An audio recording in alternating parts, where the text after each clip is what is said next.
नमस्कार दर्शकों, मैं पंकज मिश्रा, फिल्म लेखक एवं निर्देशक। दर्शकों, आज मैं आप लोगों के लिए लेकर आया हूं हिंदी सिनेमा में नारी के बदलते रूप।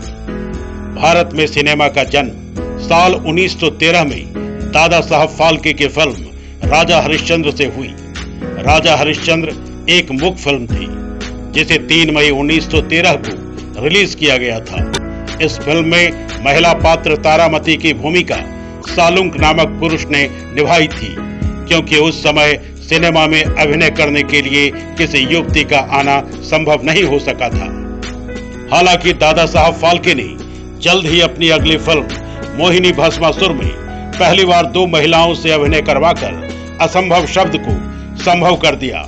मोहिनी भस्मासुर भी मूक फिल्म थी, जिसमें मोहिनी की भूमिका निभाने वाली अभिनेत्री कमलाबाई गोखले थी।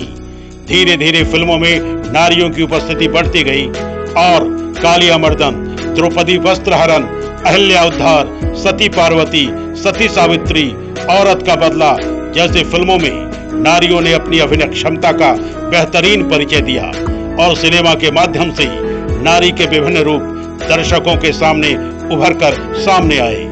साल 1913 ईस्वी से लेकर साल 1930 ईस्वी तक मूक फिल्मों का दौर रहा, जिसमें नारी की पवित्रता को पर्दे पर बड़ा ही खूबसूरत तरीके से पेश किया गया और भारतीय दर्शकों ने फिल्मों में नारी की भूमिका को सहर्ष स्वीकार किया।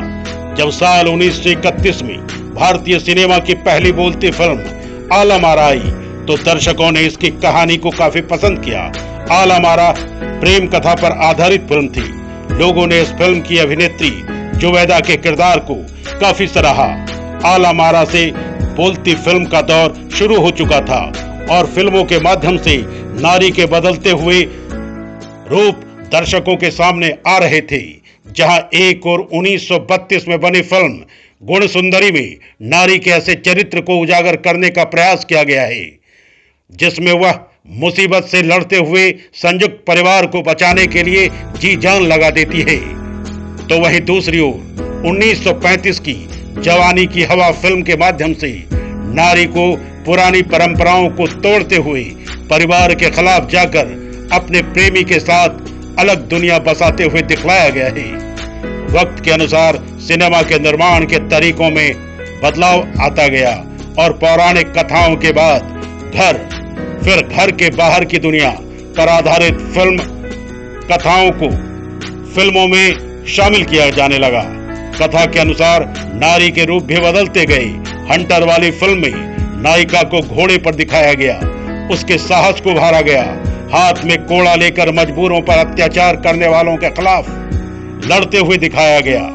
कई फिल्मों में किरदार के माध्यम से नारी को बेमेल विवाह जैसी फिल्म में विद्रोह करते दिखाया गया, तो कहीं आत्मसम्मान के लिए पति के खिलाफ खड़ा होता हुआ दिखाया गया। साल 1982 में आई फिल्म अर्थ में नारी को पति के खिलाफ अपनी अस्मिता के लिए लड़ते हुए दिखाया गया। मंडी फिल्म में नारी के उस रूप को दिखलाया। पुरानी परंपराओं के अनुसार नारी को शौक की वस्तु समझा जाता है। मिर्च मसाला फिल्म में स्मिता पाटिल ने नारी के अलग रूप को दिखाया, तो दामनी जैसी फिल्म में मीनाक्षी शेषाद्री ने अपनी अभिनय प्रतिभा के दम पर न्याय व्यवस्था को प्रश्नों के घेरे में लाकर खड़ा कर दिया। दामनी फिल्म के माध्यम से एक नारी पर हुए दुष्कर्म जैसे घिनौने अपराध के खिलाफ दूसरी नारी को संघर्ष करते हुए दिखलाया। लज्जा, चांदनी बार, गॉड मदर, लागा चुनरी में दाग, फैशन जैसी फिल्में पूरी तरह नारी के ऊपर आधारित है, जिसमें नारी के बदलते हुए रूप को दिखलाया गया है। लज्जा में नारी को अपने अधिकार के लिए लड़ते हुए दिखाया गया, तो फैशन में नारी को ग्लैमरस और चकाचौंध दुनिया के बीच दिखाया गया है। इस तरह की फिल्मों ने पुरानी रूढ़ियों को तोड़ते हुए समाज में नारियों के सशक्त एवं संघर्षपूर्ण व्यक्तित्व को उजागर किया है।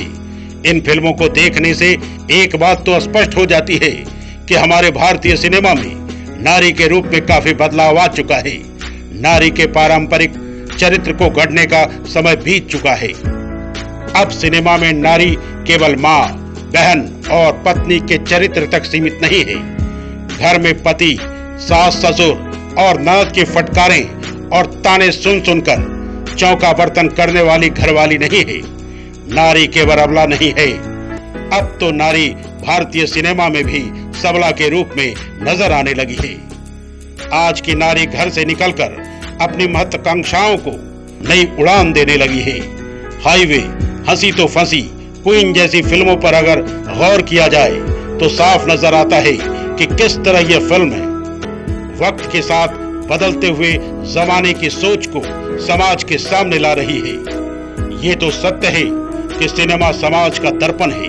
समाज में जो होता है उसी को आधार बनाकर पटकथा तैयार किया जाता है और सिनेमा में जो दिखाया जाता है उसका समाज पर बहुत गहरा असर पड़ता है।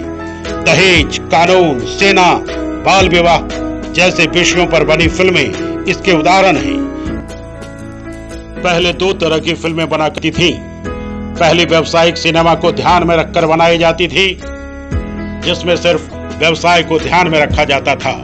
दूसरी तरह की फिल्म सामाजिक मुद्दा पर आधारित होती थी, जिसमें फिल्मों के माध्यम से समाज के मुद्दों को दर्शकों के बीच लाया जाता था। मंडी, अर्थ, पार सामाजिक मुद्दा पर बनी फिल्मों के विशेष उदाहरण हैं। आज भारतीय सिनेमा में नारी के रूप में काफी बदलाव आ चुका है।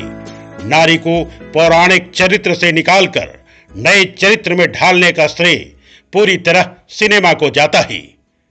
आज के लिए बस इतना ही। मिलते हैं अगले कार्यक्रम में एक नए कंटेंट के साथ। धन्यवाद।